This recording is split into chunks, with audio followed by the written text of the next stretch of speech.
So it looks like the college football committee has an impossible task of putting basically 18 to 19 teams that have a real argument to get into this playoffs, fitting 18 or 19 teams into 12 spots. Seems like it's a pretty impossible task, but thankfully, I have come up with the perfect order in which these teams should be placed.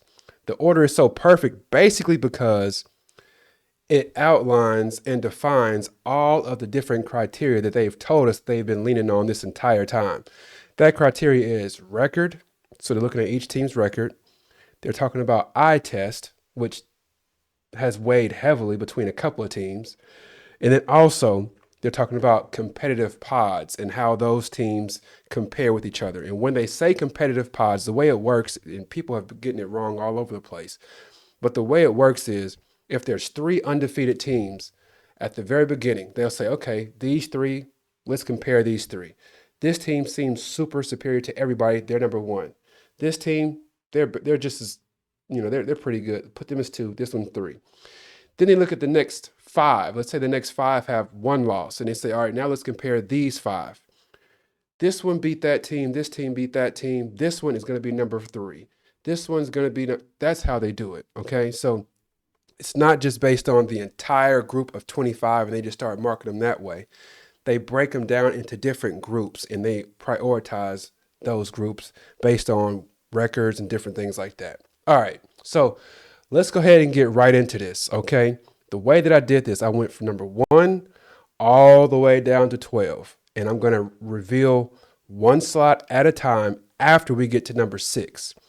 The reason why I went to number 6 is because basically the top 6 is unscathed, except for the fact that we had one team lose, which means that Georgia, Texas Tech, Oregon, and Ole Miss all slide up one spot.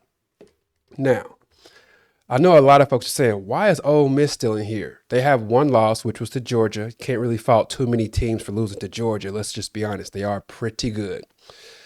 And then people are like, but they lost their coach. Shouldn't that stand for something? Because we know what happened to Florida State a few years ago when their quarterback got hurt and they all of a sudden missed the playoffs just in totality, just didn't make the playoffs. They were undefeated and missed the playoffs. But here's the difference, and this is a part that a lot of folks can't understand for whatever reason. Florida State lost Jordan Travis right there towards the end of the season. They put their backup quarterback in. Then they put their third string quarterback in, and they were awful. Their offense was terrible. I watched those games. They couldn't even throw the ball. They ran the ball almost every single play in the ACC championship. Sure, they won that game in the ACC championship, but they weren't playing against heavy competition in that game. And also their defense was pretty good, so it actually won the game for them. They couldn't do something like that against a Georgia or an Alabama team. They just would not have been able to stand that kind of competition. So that's why FSU ended up getting out of the playoffs, because their team had changed so drastically. They couldn't even throw the ball. They were lining up their running back and just doing wildcats for like 50% of the plays. It changed that much. So in this situation, no one has seen what Ole Miss is going to look like. With that being the case, you can't really dock them for being a much worse or a much better team because they haven't played a game without Lane Kiffin. So that's why Ole Miss should remain in the same slot that they were before. Let me also say this, because I know a lot of y'all are going to be saying, oh, the records are wrong. The records are wrong. I got this from last week's college football playoff rankings. So if you see Ohio State as 11-0, Indiana as 11-0, it actually should be 12-0, but I don't have that stuff on there. Just bear with me on that, all right? So Ole Miss, they're number 6, okay? Now let's look at who number 7 is. Number 7, Texas A&M. They just lost the game, so they're actually 11-1. They have one loss to Texas. They were undefeated all the way up until this Texas loss. Texas A&M has looked a little bit shaky. So if we're talking about different pods up to this point, I would say Ohio State and Indiana is the first pod. That's the first pod. Those two undefeated teams are much different, I would say, than the rest of the country. Those two teams separate themselves from everybody else. The second pod is Georgia, Texas Tech, Oregon, Ole Miss, and Texas A&M.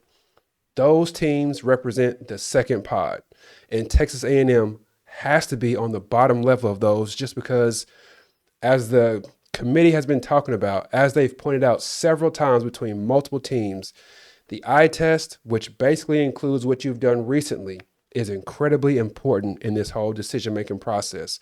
And that's part of why Texas A&M has to drop to the bottom of the second pod behind Georgia, Texas Tech, Oregon, and Ole Miss. They're at the bottom tier of that. All right.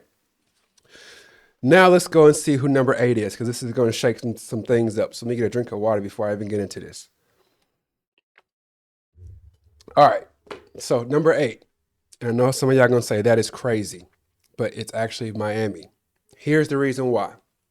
So when you look at Miami, first let's think about what the third competitive pod is in this situation. The third competitive pod is Notre Dame and Miami. Those two are the only two that belong in the third competitive pod, if you ask me. And that's the way I think that the playoff committee should lean towards on this thing. All right. So Miami has 2 losses to Louisville and SMU.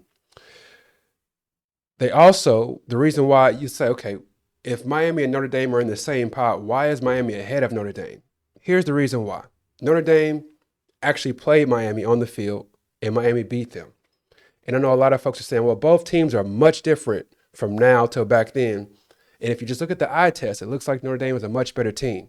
That's not true either. If you look at the 4 actual resume stats they have on there, the way that they manage the games, there's 4 different stats that you can look at on a team's resume. They're almost exactly the same. Almost exactly the same.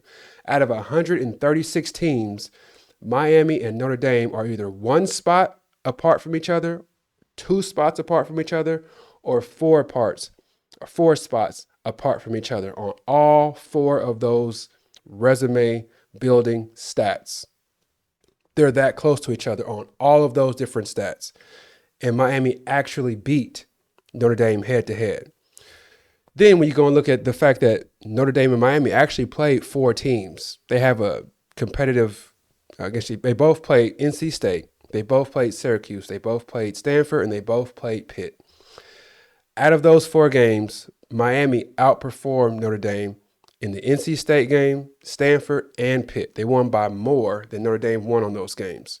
So when you go based on the eye test, if you're just looking at Miami and Notre Dame compared to the other 9 that's on the side over here, we got OU, Alabama, Utah, BYU, Texas, Vanderbilt, and Michigan. Well, Michigan's actually out of it since they just lost. But when you look at how Miami and Notre Dame compares to these other teams as far as the eye tests go, Miami has won the last 4 games of the season, and they didn't just win those games, but they actually blew all of those teams out. They won by an average of, I think, 29 points in the last 4 games. Their defense has been phenomenal the entire season. Their offense looked pretty shaky during the middle of the season when they lost to Louisville and SMU towards the middle in those 3 weeks. Looked really shaky. But since then, their team has been putting up 35, 41, 38 points all over the place. And it looked like maybe they were just doing this against inferior opponents, bad defenses. But then Miami ended up playing against Pitt, who has a pretty good defense. And Miami put up a lot of points on the board, 38-7, just obliterated them from the jump. So as far as eye test and growth as well, look at what Miami did at the beginning of the season playing against Notre Dame. Their offense looked a little bit shaky. Their quarterback, Carson Beck, looks totally different now compared to what he looked at the beginning of the season. Carson Beck missed almost the entire offseason because he was repairing his elbow, which was injured when he was playing at Georgia. So now their offense, their quarterback looks totally in sync. Their defense still looks great. They still have players on their defense that other teams just can't block when you talk about Ruben Bain and Akeem Mesidor. So Miami is still a force to be reckoned with. Also, when you compare Miami, because some folks are going to say, well, how can you put Miami in front of Bama? How can you put them in front of these other schools on here? Basically, Miami and Alabama played against Florida State. Alabama lost to Florida State by quite a bit, actually. And Miami beat Florida State. So that's a big difference. They have a common opponent. Bama lost to that common opponent. Miami beat that common opponent pretty soundly, actually. So there's that. And then you look at Texas, because a lot of folks are whispering about Texas deserving a spot, which I kind of feel like they do deserve a spot as well. because they just beat a Texas A&M team that I think is really good. But then Texas lost to Florida. Miami beat Florida pretty handily. So there's the comparisons on there, right? So that's how you can say, okay, that makes sense. Now let's go ahead and move on to number 9. Number 9 is Notre Dame. As I said earlier, they're in the same competitive pool as Miami. Notre Dame has 2 losses. They lost both of those at the beginning of the season. Notre Dame lost to Miami, Texas A&M by 1 point. They're in the 3rd competitive pod with Miami. They're on a 10-game winning streak. So when we talk about the eye test and talk about their growth, I think Notre Dame is knocking this out of the park. Like, they've won 10 straight games. In a lot of those games, sure, a lot of folks can say they're not playing anybody, and I think that's fair criticism. But also at the same time, the level that they have grown and the fact that they're not just beating people, but they are beating the brakes off of people.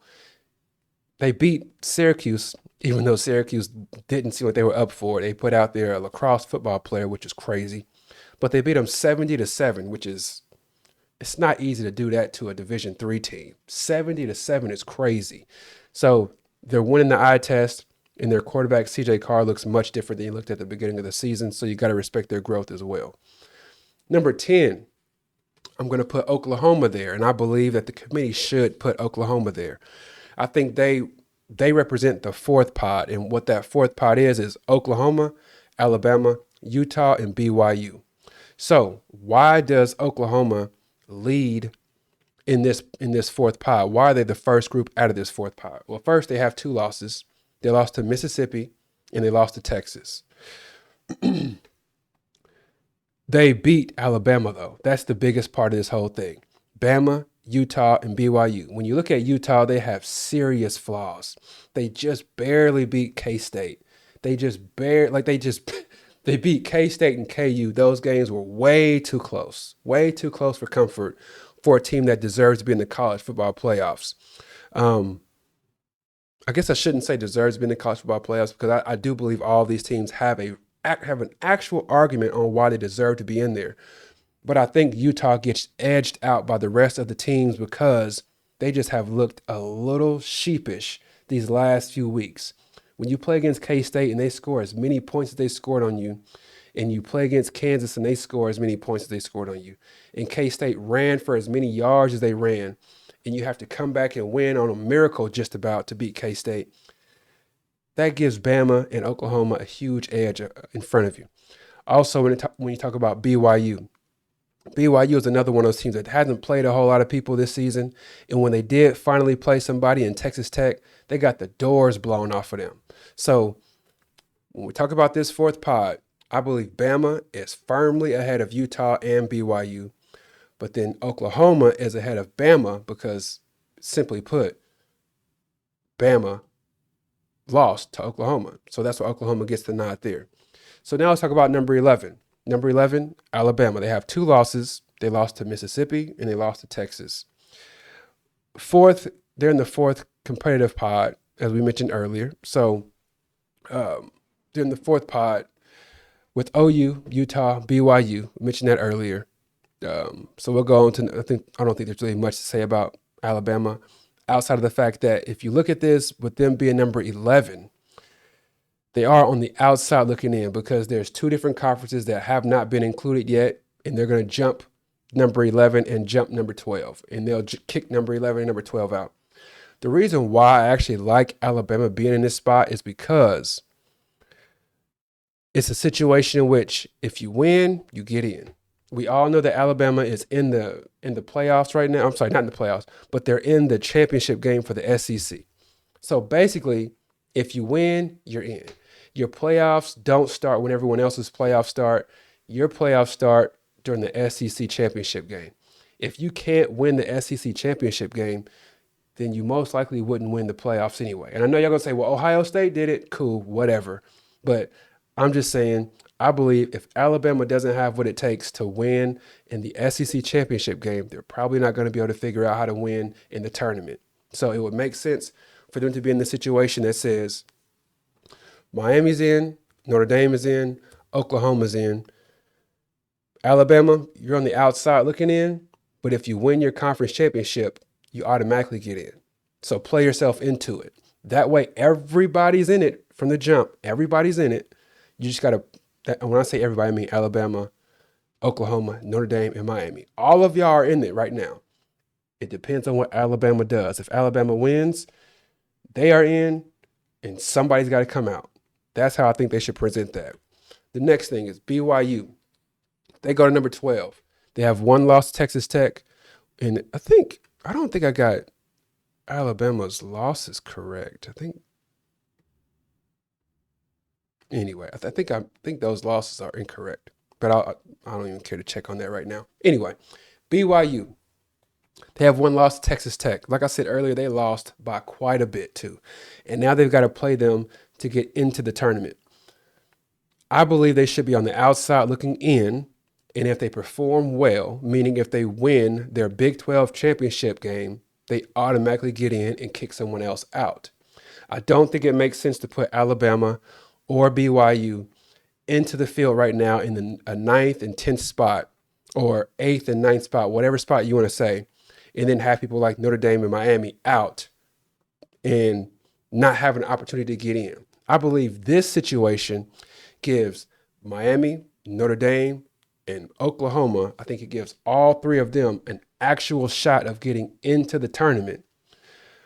And it all is basically dictated on what BYU and Alabama does in their championship game. If Bama and BYU win, that means a couple of these teams, they're going to come out. I think that's the best way to set this whole thing up. And then we look at the last couple. When you look on the screen here, we've got Texas, Vandy, Utah, and Michigan. Michigan is out. I know I have them on there, but they are out, y'all. So the last two, number 13 and number 13, they're both tied, if you ask me, Vandy and Texas. The reason why is because Vandy lost to Texas, but Texas has one more loss. So I would just say those are both tied, given the nod to Vanderbilt because they have one less loss. Yeah. But this is the way I see it. This is the way I think that they should do it. Put Texas A&M in there at number 7. Don't remove Ole Miss. I don't like to call them Ole Miss. I call them Mississippi. Don't remove Mississippi because they lost their coach, because we don't know what Mississippi's going to look like with their new coach. We have no idea, so we can't penalize them for that. So keep Mississippi number 6. Texas A&M is 7. Don't drop Texas A&M too crazy because they lost one game. It's one game, and they still look like a pretty good team, even though they've been a little shaky lately. Then you put Miami in there, number 8. Again, Miami seems to be ahead of the pack when it comes to their small pot, which is Miami and Notre Dame. They won the head-to-head game, so you've got to put them ahead of Notre Dame. And then the next pot, which would be Oklahoma, Bama, BYU. You have to put Oklahoma up there towards the top. You have to. Alabama's there, BYU, Vanderbilt. It only makes sense to me. So let me know y'all's thoughts on this. I think when you ask me, I think Utah, I think they just haven't done enough, and I think they've hurt themselves by actually by looking so poorly, playing so poorly against K-State and Kansas. So that's my thoughts on this whole situation, man. Let me know y'all thoughts on this. It keeps everything. I believe this works so well, like I said earlier, because records are being mentioned. Head-to-head it actually matters in this situation. The eye test actually matters in how teams have grown and how teams have performed against other teams lately. And then also the competitive pools that they've mentioned. It includes all of those things wrapped up into one situation here. And then what I think is most important about this whole thing here is it keeps all of these teams involved for even another week. And the teams that I mean is Miami, Notre Dame, and Oklahoma. It keeps them plugged in for at least another week until we see what happens in this championship week. Now, again, if Alabama wins, they're kicking somebody out. If BYU wins, they're kicking somebody out. So it's not like Alabama is just out of the whole picture. They have to win to get in. It's not like BYU is out of the picture. If they win, they get in. So makes sense to me. Let me know y'all's thoughts on this whole situation. It's crazy. It's fun. You know what I'm saying? So Do I think they maybe should move to 16 teams? Sure, I guess, but we'll still have problems with, if we move to 16 teams, we'll still have a problem with 17, 18, and 19. If we have 24 teams, we'll still have problems with 25, 26, and 27. So it doesn't really matter how many teams you add to this whole situation. We're still going to find ways to complain about the 3 or 4 teams that didn't make it. That's on the fringe, on the bubble. All right, that's all that I got. Please do like the video, subscribe to the channel. I appreciate the video. I appreciate you watching the video. Go continue building this thing one like and one subscription at a time. So that's all I got, y'all. Take care. God bless. Peace.